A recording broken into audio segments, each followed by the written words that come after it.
Welcome sa Cloud B Movie Recap. Ang pelikulang ikukwento natin ngayon ay ang Rise of the Titan. Halina't simulan na natin.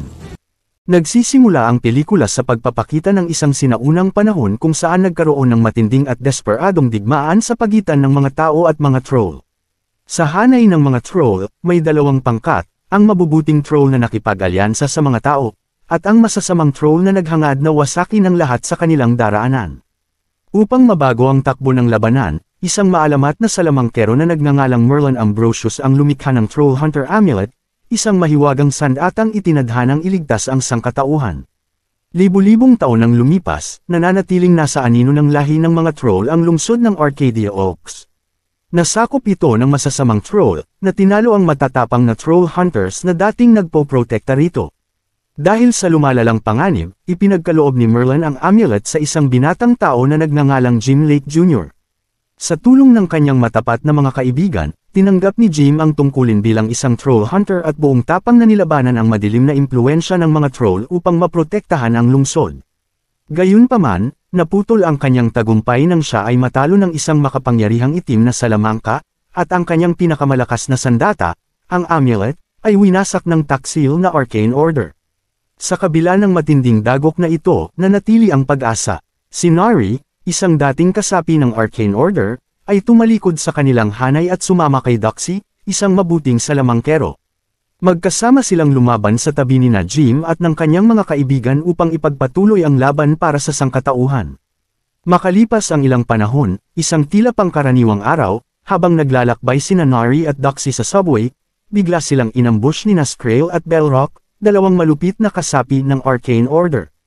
Layunin nilang bihagan si Nari upang gamitin siya sa isang kasuklam-suklam na ritual upang gisingin ang mga Titan, mga sinaunang nilalang na may napakalakas na kapangyarihan. Alam ito ni Jim, Claire, Toby, at ng kanilang mga kakampi, kaya't nagmadali silang sumaklolo at nakipaglaban sa Arcane Order. Subalit, dahil wala na ang kapangyarihan ng amulet, nahirapan si Jim sa pakikipaglaban kina Skrill at Belrock. Sa kabila ng pagsisikap ng grupo, hindi nila napigilan ang pagkakadakip kay Nari. Sa isang di inaasahang sakripisyo, inialok ni Doxy ang kanyang sariling kaluluwa kapalit ng kalayaan ni Nari. Tinanggap ito ng Arcane Order, kaya sa halip na si Nari, si Doxy ang kanilang dinala bilang bihag. Hindi pa natatapos ang kanilang mga pagsubok, kasunod ng labanan, sina Jim at ang kanyang mga kaibigan ay napagbintangang responsable sa kaguluhang naganap at inaresto ng mga pulis. Sa kabila ng kanilang paliwanag tungkol sa Arcane Order at sa mga troll, hindi sila pinaniwalaan ng mga awtoridad. Dahil wala ng ibang paraan, nagplano ang grupo ng isang mapangahas na pagtakas sa tulong ni Steve Palchuk at iba pang kakampi, at sa huli ay nakaligtas sila sa pagkakahuli. Habang naghahanda para sa huling labanan laban sa Arcane Order, nakatanggap sila ng di inaasahang tulong mula kay Reyna Asia Tauron at Eli Pepperjack. Mas mataas na ang panganib kaysa dati, determinado ang Arcane Order na gisingin ang mga sinaunang Titan at baguhin ang mundo, inaalis ang puwang ng sangkatauhan sa bagong kaayusan. Samantala, sa kuta ng Arcane Order, sinubukan ni Skrill, Belrock, at Nari na isagawa ang ritual ng paggising sa Titan, ngunit may nangyaring mali. Nabigo ang ritual, at napagtanto nilang hindi nila tunay na taglay ang kaluluwa ni Nari. Habang sinusubukan nilang ibalik ang kanyang kaluluwa sa kanyang katawan, ginamit ni Nari ang pagkakataon upang magbigay ng isang misteryosong mensahe kay Jim, binanggit niya ang ika-9 na pagsasaayos ng Troll Hunter, at ang Chronosphere, nang sa wakas ay maibalik ang mga kaluluwa ni Doxy at Nari sa kanilang katawan, nalito ang grupo sa kahulugan ng kanyang sinabi. Sa patuloy na lumalalang panganib, muling nagtipon sina Jim at ang kanyang mga kakampi, kabilang sina Asia at Eli, upang pigilan ang Arcane Order. Sa puntong iyon, ipinakita ni Eli kay Jim ang isang bagong amulet, muling nagbibigay ng pag-asa sa kanilang misyon. Di nagtagal, gamit ang mahika ni Claire, naglakbay ang mga bayani patungo sa kuta ng Arcane Order, eksaktong sa oras ng muling pagsisimula ng ritual. Sa kabila ng kanilang pagsubok na pigilan ito, nagising ang mga Titan, napakalalaking halimaw na nagbabanta na wakasan ang mundo. Alam ni Jim ang panganib, kaya mabilis siyang nag-atas ng mga gawain sa kanyang koponan. Sina Stuart at Prinsipe Krell Tauron ay ipinadala upang hanapin ang maalamat na espada, ang Excalibur. Sina Claire at iba pa ay inatas ang hanapin ang Chronosphere, habang ang natitirang miyembro ng grupo ay nakipaglaban sa nabuhay na mga Titan. Di nagtagal, sina Claire, Blinky, Galadriel, at Charlemagne ay naglakbay patungong Hong Kong upang hanapin ang Chronosphere. Doon, natuklasan nilang hawak ito ni Zhongshi, ang kinatatakutang pinuno ng Troll Dragon. Samantala, sina Jim, Asia, at Toby ay hinarap ang Yellow Titan, na nasa ilalim ng kontrol ni Skrill. Kasabay nito, nakipaglaban sina Nari, Doxy, at iba pang kasama sa Earth Titan, na pinamamahalaan ni Nari sa ilalim ng madilim na impluensya ni Belrock. Ngunit isang trahedya ang naganap sa labanang ito, nalagutan ng buhay si Nari habang sinusubukang palayain ang sarili mula sa kontrol ni Belrock. Hindi lang iyon, nagbuwis din ng buhay si Walter Strickler upang tulungan si James sa pagharap sa Yellow Titan. Ngunit ang kanyang magiting na pagsisikap ay nauwi sa wala, dahil muling bumangon ang Titan sa kabila ng malalaking pagkalugi. Si James at ang kanyang ina na si Barbara ay nanatiling matatag, ginamit ang kanilang dalamhati bilang lakas upang ipagpatuloy ang laban. Habang kumakalat ang kaguluhan, naglakbay si James at ang kanyang pangkat patungo sa Hong Kong matapos mawalan ng koneksyon sa grupo ni Claire. Sa sandaling iyon, natuklasan nila na dinakip ni Troll Dragon si Claire at ang kanyang mga kasama dahil sa matagal ng alitan na may kaugnayan kay Charlemagne. Gayunpaman, nagawa ni Archie na daijin si Shur at masigurado ang Chronosphere. Samantala, isang panibagong banta ang lumitaw nang makaharap ng pangkat ni James ang apoy na Titan sa ilalim ng kontrol ni Belrock. Binalak ng Titan na wasakin ang isang mahalagang tulay, na nanganganib sa maraming buhay. Sa kabila nito, naalala ni A ang lihim na sand at ang kanyang inihanda, isang makapangyarihang robot na kanyan na pinapatakbo ni Varvados Vex.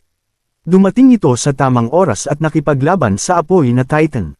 Sa isang matinding sagupaan, nanag ang robot na kanyan at napabagsak ang higanteng naglalagablag. Ngunit sa hindi inaasahang pagkakataon, ang akala nilang natalong apoy na Titan ay bumangon muli, mas malakas kaysa dati. Dinaig nito ang robot na kanyan, na napilitang umatras si Varvados upang mailigtas ang kanyang buhay. Samantala, nagmamadali si Jim upang sagipin si Claire at ang kanyang pangkat. Sa kabilang banda, si Archie at Charlemagne ay matapang na hinarap ang hukbo ng Troll Dragon, isinakripisyo ang kanilang sarili upang bigyan ng pagkakataon si Jim na kumilos. Nanatiling hindi tiyak ang kanilang kapalaran habang ang grupo ay muling nagtipon sa Arcadia National Park, kung saan nila nakuha ang Chronosphere. Gayunman, hindi nila alam kung paano ito gamitin.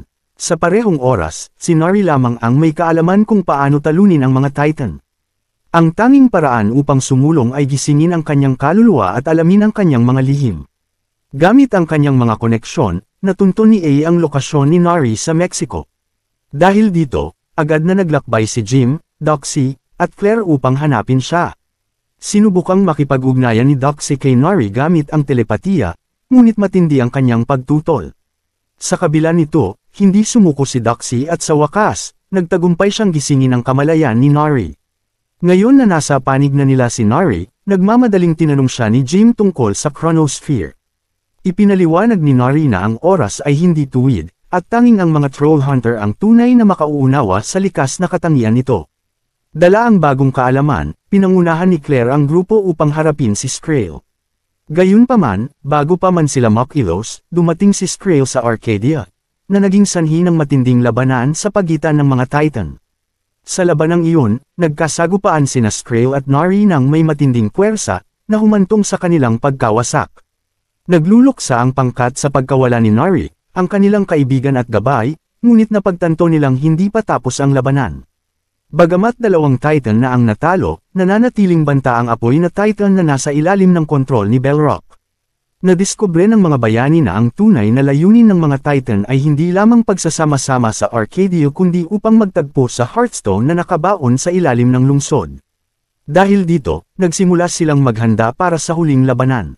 Upang mapigilan ang mga Titan, kailangan ni Jim na makuha ang maalamat na espada, ang Excalibur, na siyang susi sa kanilang tagumpay.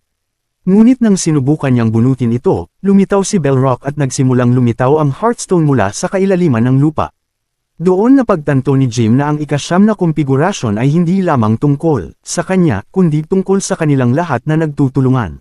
Ang kanyang mga kaibigan ay lumapit sa kanya, ibinigay ang kanilang suporta, at sa huling pagsubok, matagumpay niyang nabunot ang espada. Sa loob nito, natagpuan niya ang berdeng bato na may mahalagang kahulugan. Nauunawaan ang kahalagahan nito, ipinagkatiwala ni Jim kay Stuart ang bato upang dalhin ito sa Camelot at pagsamahin ito sa amulet. Samantala, inihanda ni Jim at ng kanyang mga natitirang kakampi ang kanilang sarili para sa huling laban-laban kay Belrock. Samaam pa sila sa napakalaking apoy na Titan upang pigilan si Belrock na makiisa sa Hearthstone. Sa kabila ng kanilang pagsisikap, patuloy na lumakas ang kapangyarihan ni Belrock, at sa huli, si Jim, ang huling Troll Hunter, ang natirang nakatayo upang harapin siya. Habang si Stuart ay abala sa pagkumpuni ng amulet ni Jim, nagpatuloy ang matinding labanan. Unti-unting hamina si Jim, ngunit dumating si Toby dala ang isang mahiwagang kasangkapan upang matanggal ang mahika ni Belrock. Sa isang desperadong pagkakataon, matagumpay na naibalik ni Stuart ang amulet ni Jim, na biglang nagpakita sa kanya at nagbigay sa kanya ng bagong lakas. Muling lumaban si Jim ng buong tapang laban kay Belrock. Kahit nasugatan siya, hindi siya sumuko. Sa huling pagtatangka, sinubukan ni Belrock na pagsamahin ang sarili sa Hearthstone upang maabot ang kanyang sukdulang kapangyarihan. Ngunit mula sa loob ng kanyang sasakyan, ginamit ni Toby ang mahiwagang kasangkapan upang lumikha ng isang kritikal na pagkakataon. Sinamantala ito ni Jim at inatake si Belrock, itinulak siya papunta sa aparato, na nagresulta sa kanyang tuluyang pagkawasak kasama ng apoy na Titan. Naligtas ang mundo, ngunit mapait ang kanilang tagumpay. Marami silang nawalang kasamahan, kabilang si Toby, na nag-alay ng kanyang buhay upang tiyakin ang kanilang tagumpay. Habang nakatayo si Jim sa harap ng kumikislap na Chronosphere, naramdaman niya ang bigat ng kanyang desisyon. Alam niya kung ano ang dapat niyang gawin, kailangan niyang bumalik sa nakaraan upang baguhin ang hinaharap at maiwasan ang mga trahedyang kanilang dinanas. Sa suporta ng kanyang mga kaibigan, ginamit ni Jim ang Chronosphere. Sa isang nakakasilaw na liwanag, naglaho siya, iniwan ang kanyang mga kasama na may pag-asang magkikita silang muli sa isang mundo na malaya sa pagdurusa. Nagtapos ang kwento ng magising si Jim sa kanyang kama, na sinag ng araw ay dumadaloy sa kanyang bintana. Naging matagumpay ang kanyang paglalakbay sa oras. Bumalik siya sa simula, punong-puno ng determinasyon, nangako si Jim na aayusin ang lahat mula sa umpisa. Titiyakin na ang kanyang mga kaibigan at mahal sa buhay ay mabubuhay at magiging masaya. Nakita niya si Toby, buhay at puno ng sigla. Sa kanyang pagtataka, si Toby mismo ang nakahanap ng amulet. Dito na nagtatapos ang pelikula. Salamat sa panunood hanggang sa susunod na video.